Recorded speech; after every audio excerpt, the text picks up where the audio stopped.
Salve nação, saudações rubro-negras! Temos aqui um corte do jogo aberto da Band com a Renata Fã e o Denilson Show. Vamos ver o que a Renata vai falar da vitória do Mengão. Flamengo 3 amassou o Inter no primeiro tempo. Internacional 2. Mengão venceu o Inter da Renata. E o Denilson, será que vai dar aquela zoadinha na Renata? Eu não sei. Vou ver aqui agora junto com vocês esse corte do jogo aberto da Band, link na descrição como créditos. Deixa tu like, se inscreva aqui no nosso canal e ative o sininho, galera. Vamos lá, simbora. Pancada ontem, que pancada dolorosa. O primeiro tempo, 3 gols. Colocaram na roda meu colorado, Michael. Ô, Michael. O gigante, hein? Ô, Michael. Aí no segundo tempo, o Inter até renasceu. E eu acho legal que tem que mostrar raça, reação. Mas ficou 3-2, horror, como é que perde aquele gol? Era pra ser 3-3, eu vou mostrar essa história. E Botafogo, dá uma seguradinha também contra o Inter, dá uma seguradinha. Lei do ex, hein? Léo Ortiz. Até então, esperançoso quanto ao título brasileiro, o Internacional foi até o Maracanã encarar o Flamengo pelo Brasileirão. Sem Borré, suspenso, o Colorado precisava da vitória, enquanto o Flamengo, já garantido na próxima edição da Libertadores pelo título da Copa do Brasil, jogava sem tanta pressão. O início do jogo dava a sensação de que a partida seria equilibrada. A primeira finalização perigosa foi de Everton Araújo. Do lado do Colorado, Bruno Tabata parou em Rossi. Defesaço. A partir daí só deu Flamengo. Bruno Henrique teve a chance de fazer o primeiro, mas Rocher impediu. Pouco depois, cobrança de escanteio de De La Cruz. E Léo Ortiz testou bonito para abrir o placar. Porque às vezes o jogo tá bloqueado, como o jogo do Fortaleza foi, por exemplo. Um jogo bloqueado, um jogo difícil, que por mais que a gente tenha chances, não foram chances claríssimas de gol. E às vezes a bola parada desbloqueia essa chance. Então, super importante, treinamos essa semana. Pouco depois, Gerson cruzou de 3 dedos e Plata cabeceou no travessão. No rebote, Michael fez o segundo do Fla. Ainda na primeira etapa, Wesley foi até a linha de fundo e cruzou para Michael fazer o segundo dele no jogo e o terceiro do Flamengo. Os jogadores estavam em todo momento onde tinham que estar, com uma liberdade grande, né, de movimentos e de relações curtas entre eles. Com 3 gols de vantagem ainda no intervalo, muitos acreditavam que a segunda etapa seria tranquila. Mas em apenas 18 minutos, o Internacional voltou para o jogo. O Wesley do Internacional recebeu pelo lado esquerdo, levou para a faixa central e bateu no canto direito de Rossi para diminuir. O segundo gol foi de Ener Valencia. O equatoriano completou um cruzamento de Bernabé para colocar fogo no jogo. Acreditaram até o final que podiam reverter o placar mesmo de 3-0. A resposta rubro-negra saiu dos pés de Plata, que finalizou para boa defesa de Rocher. O empate do Inter poderia ter saído com Ener Valencia. O atacante bateu no contrapé de Rossi, que fez a defesa. Aos 41, mais Inter. Após sobra na pequena área, Bruno Henrique bateu na saída de Rossi, mas o goleiro fez a defesa. O último lance de perigo do jogo foi do Colorado. Rohel, por muito pouco, não empatou a partida. No fim, vitória do Flamengo por 3-2. Com o resultado, o Internacional não tem mais chances de conquistar o Brasileirão e perdeu a invencibilidade de 16 jogos. Já o Flamengo ultrapassa o adversário na tabela de classificação e se prepara para encarar o Criciúma. Vamos para Criciúma para fazer um jogo do mesmo nível que fizemos de hoje, fizemos o mesmo nível que fizemos no Cuiabá contra o Fortaleza e tentar vencer, que essa camisa ela exige vencer. Nós alimentamos o sonho sim da possibilidade de vencendo hoje, podendo ficar vivo na briga, porque é assim que a gente vive. A gente tem os objetivos a curto, médio e longo prazo e a gente vive de objetivos conquistados e buscados.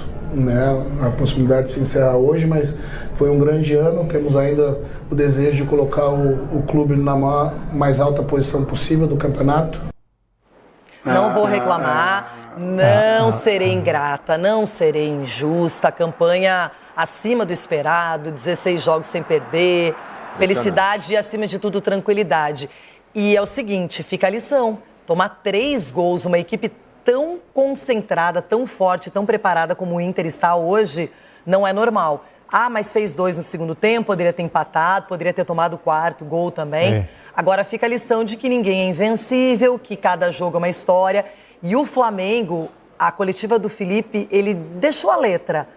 Treinamos muito, nos comprometemos, os jogadores sabiam o que tinha que ser feito e no primeiro tempo fizeram. Ele até minimizou, tomamos 2 gols. Não é legal não, era melhor 3-0, Felipe. Agora, ganhou 3 pontos na conta do Flamengo. Até porque que se deixa o jogo se arrastar, a fase que o Internacional vinha jogando ia complicar a vida do Flamengo. O Flamengo, você vê que no segundo tempo, até por uma questão física, não sei se foi o Léo Ortiz que falou em relação à questão física, que o time é difícil você manter aquela pressão e volume de jogo que foi feito no primeiro tempo. O Internacional sentiu.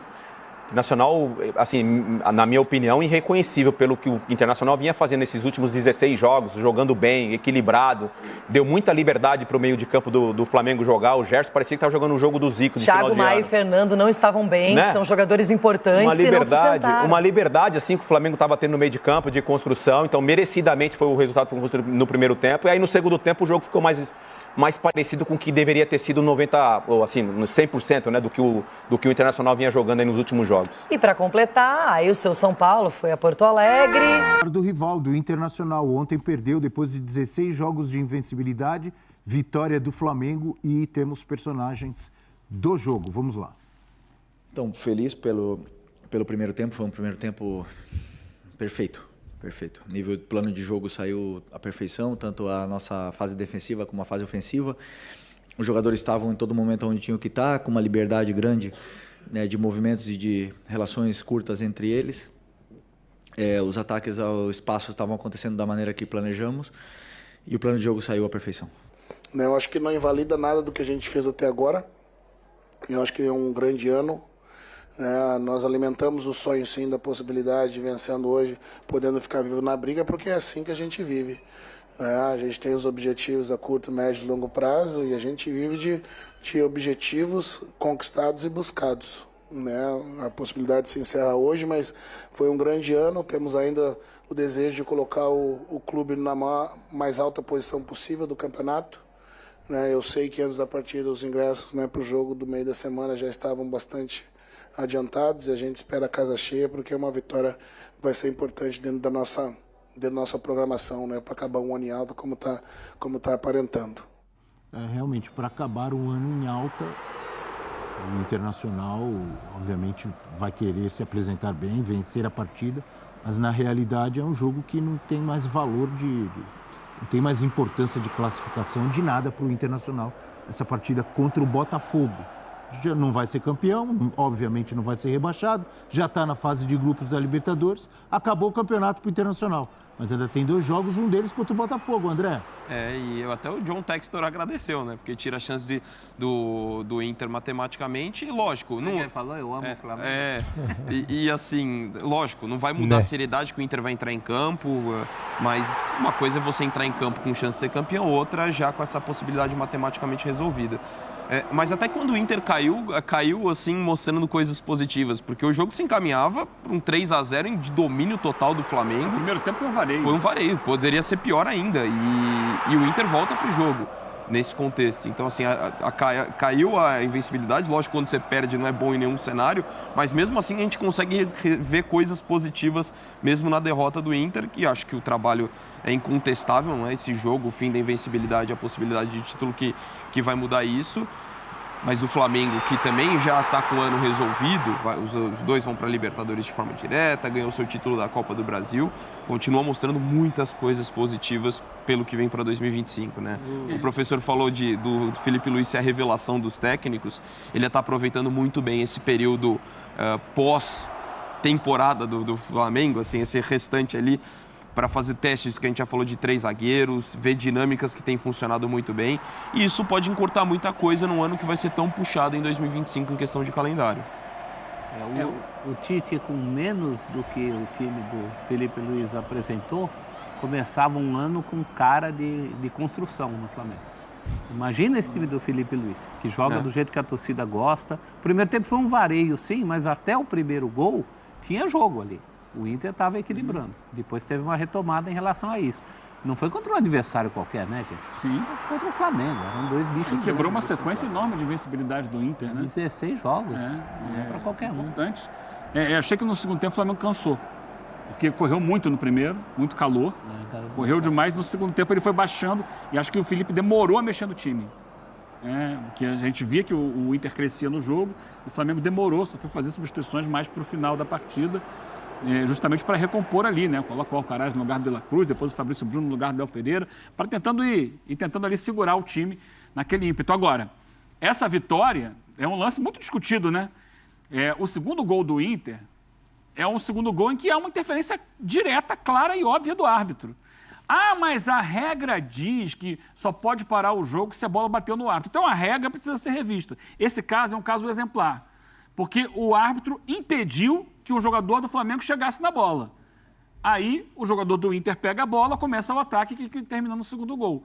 Era uma saída de jogo do Flamengo, um passe para o Plata, quando ia em direção à bola, o juiz se colocou entre ele e a bola, houve uma trombada, o Plata caiu, a bola sobrou para o Inter, que fez a jogada que terminou no gol.